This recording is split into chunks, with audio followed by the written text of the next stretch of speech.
Welcome. In front of me is an HONOR Magic4 Pro, and today I'll show you how you can enable and set up your portable hotspot. So to get started, pull down your notifications, extend the list, and in here you'll find the hotspot toggle. Now before you tap on it to turn it on, I do recommend holding it. This will take you to the settings where you can customize number one, things like the password, which without navigating here you have basically no way of knowing what it is.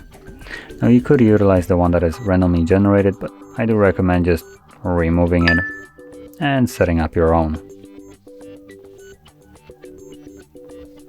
There we go. Now it does need to have 8 characters in length, at which point you can confirm it. And that's really the only thing I recommend changing.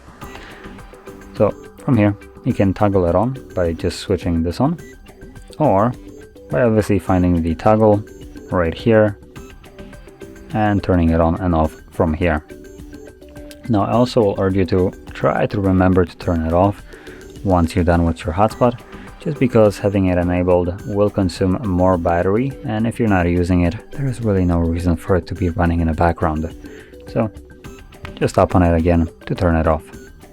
So anyway, with that being said, this is how you can set it up and use your hotspot. And if you found this video helpful, don't forget to hit like, subscribe, and thanks for watching.